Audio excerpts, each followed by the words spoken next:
Nessa segunda aula sobre energia eólica, nós vamos continuar falando sobre aspectos técnicos, portanto, sobre o rendimento.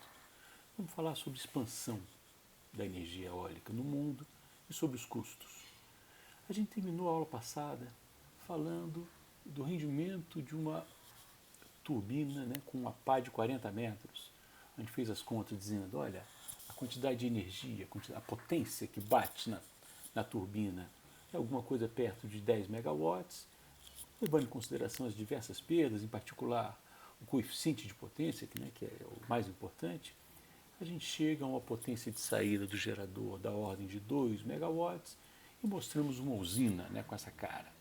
E agora eu estou dizendo, olha, eu tenho uma torre, né, de 40 metros de raio, 80 metros de diâmetro, de 2 megawatts, e eu quero saber qual é o rendimento, ou qual é a área de uma fazenda eólica, por exemplo, para instalar 100 megawatts. Então eu estou supondo botar 50 50 turbinas numa determinada área. Uma regra de bolo que tem é mais ou menos o seguinte: você põe 5 diâmetros para o lado e 10 diâmetros para trás. Portanto, se eu quiser fazer essa fazenda eólica, pegando as minhas 50 turbinas com um diâmetro de 80 metros, eu vou ter que ter uma fazenda mais ou menos de 4 por 4 quilômetros, ou seja, uma área de 16 quilômetros quadrados. Interessante, né? Então, 16 quilômetros quadrados. Se eu suponho, né, que essa minha usina tem um fator de capacidade de 25%, a totalidade da energia que ela vai gerar vai ser 219, supondo, né, aquele fator de capacidade, como eu disse, de 25%, e ela vai produzir uma densidade, agora uma densidade de energia por área da fazenda, da ordem de 13,7 kWh por metro quadrado, uma densidade anual de energia. A gente lembra que a gente viu, quando a gente falou de solar, que a densidade anual para um rendimento de 10% era alguma coisa em torno de 200 kWh por metro quadrado. Portanto, se eu quero usar eólica para a expansão da energia, da produção de energia renovável do mundo, eu vou precisar de uma área 15 vezes maior. É evidente que nessa área eu posso fazer outras coisas, né? Eu posso, por exemplo, botar painel solar, eu posso fazer uma plantação, mas assim, a área de utilização e, evidentemente, os locais onde é interessante instalar turbinas são particulares, onde eu tenho que ter um vento favorável. Tá certo? É importante a gente falar também sobre o rendimento em função da velocidade. E aí a gente tem que levar em consideração aquelas duas velocidades que eu falei: a velocidade de rotação e a velocidade do vento. Essa relação, né, a gente chama a velocidade linear, portanto em metros por segundo, da extremidade da pá, chama-se de velocidade tip. A velocidade de rotação, tá certo? A relação entre essa velocidade, né, da linear, né, e a velocidade do vento, a gente chama de TSR, né, tipo Speed Ratio. E é interessante que esse TSR, essa relação entre essas duas velocidades, está diretamente relacionado com o rendimento da turbina. A velocidade, então, a velocidade linear é essa aqui, e quando tem um TSR muito pequeno, o vento vai passar nas pás e eu não vou pegar energia. Quando o TSR for muito grande, eu vou ter muita turbulência e eu não consigo captar energia. Portanto, o comportamento do rendimento em relação a SR é mais ou menos uma senoide. Aumenta e diminui. Eu tenho que ficar controlando a velocidade para chegar numa velocidade razoável.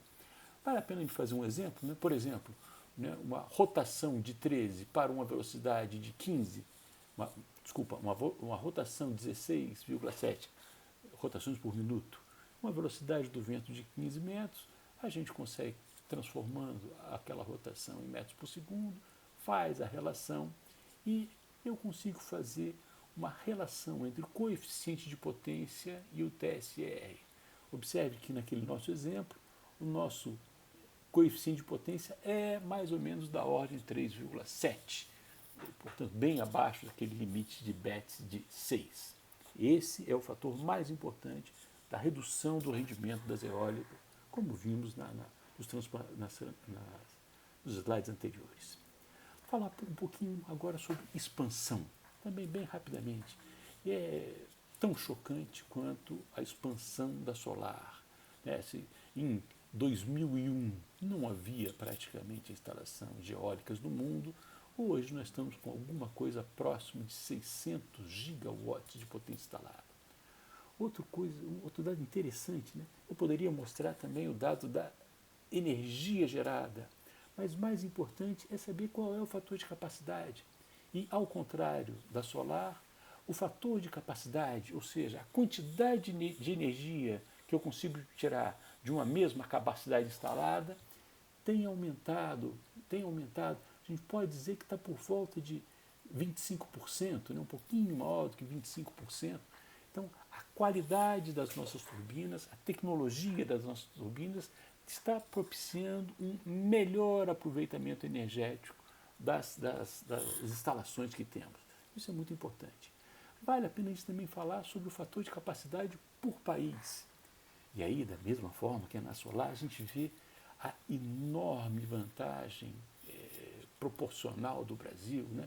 O Brasil tem tido nas suas instalações elétricas de turbinas eólicas um fator de capacidade maior do que 40%. O que quer dizer isso? A quantidade de energia transformada em potência média dividido pela potência instalada dá 40%. E você faz essa conta dos outros países e a gente sabe que o fator de capacidade tem uma relação direta com o custo. Portanto, produzir energia eólica no Brasil é muito mais barato do que em qualquer outro país. A gente pode aproveitar esse exemplo e fazer uma continha. Né? Vamos avaliar os custos de uma usina eólica.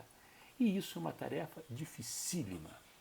Mesmo você pegando os melhores dados, né?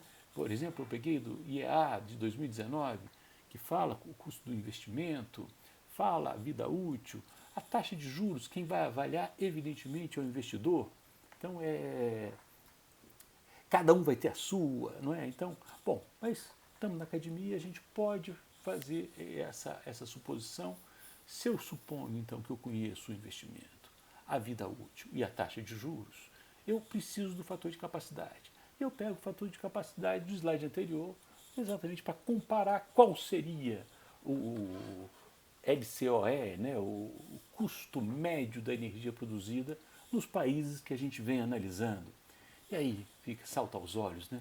O custo médio da energia do Brasil, alguma coisa da energia eólica, próximo de $30 por megawatt-hora, na China 60. Então para as mesmas condições de contorno, o Brasil teria, a energia produzida no Brasil seria a metade da energia, do custo da energia, por exemplo, na China. Uma vantagem competitiva gigantesca. Agora, essas contas acadêmicas não fazem muito sentido. Muito melhor é você pegar o valor, o resultado, né? Quanto que os investidores no Brasil estão vendendo a sua energia eólica produzida. E isso é um dado fácil de se obter. Eu posso olhar, por exemplo, o preço médio do leilão na EPE das diversas usinas, dos diversos tipos de usina. Aí a usina hidráulica, alguma coisa perto de 205, a eólica por volta de R$ 100 por megawatt-hora, solar R$ 84 por megawatt-hora. Esse número aqui é impressionante. Se a gente voltasse, né, aquela minha variação teórica, né, de $30 por megawatt-hora, o dólar, se a gente fizer 5, daria 150. Isso, de certa forma, quer dizer que o investidor no Brasil está julgando que vale a pena investir na energia eólica a um custo do dinheiro menor do que os 6% que a gente colocou ao ano. É muito interessante, é muito impressionante essa queda no custo, do aumento da tecnologia, tanto da eólica quanto da solar. E aí, para terminar, vamos falar um pouquinho sobre as vantagens, né, que ficaram bastante claras, né, o baixo impacto ambiental, principalmente na questão da emissão de CO2, né, é uma vantagem que tudo indica, vai fazer com que a energia eólica continue expandindo no mundo. A tecnologia é bastante avançada, mas já está bastante dominada, né? Com essa conexão, né? Das pás a um gerador assíncrono, com, em geral, né? Essa parte de eletrônica convertendo a tensão em frequência alternada numa tensão em frequência constante para entrar na rede, e é um custo, né? Esse custo inferior é que vai fazer com que ela continue se expandindo no mercado. Preciso falar também das desvantagens, né? Como tem a questão sonora, que é importante, tem a questão que os ecologistas reclamam muito, né? Que é a colisão com pássaros, né? Matar animais, né? Com as pás rodando. Uma questão técnica que é muito importante, né? É que a intermitência, a variação do vento faz com que a operação seja muito mais difícil, tá certo? Então temos esse problema, eu preciso de uma rede forte para aguentar o aumento da energia eólica no nosso sistema, para evitar a flutuação de tensão, eu preciso de reserva girante, eu preciso de potência reativa para alimentar o meu motor assíncrono e, evidentemente, eu preciso de laço de potência ativa. Né? Se não tiver vento, eu tenho que ter outra usina. No caso do Brasil, que tem ainda bastante usinas e reservatórios hidráulicos, essa parceria pode ser muito positiva. Para encerrar, então, eu vou falar das conclusões. Né? A minha avaliação pessoal é que a energia eólica vai continuar crescendo muito nos próximos anos. Um bom chute é 60 gigawatts por ano nos próximos 10 anos. Portanto, saindo dos 600 gigawatts que estão instalados hoje para alguma coisa próxima de 1.200 em 2030. E da mesma forma que a solar, eu preciso de um sistema elétrico forte que garanta tanto a potência nos tempos de intermitência e reserva de energia que os nossos reservatórios podem fazer de maneira renovável esse papel. Eu acho que o Brasil está muito bem para essa transição energética de baixo carbono. Eu acho que é uma coisa que a gente vai caminhar nos próximos anos. É isso que eu queria falar sobre energia eólica. Eu agradeço muito a atenção e até a próxima.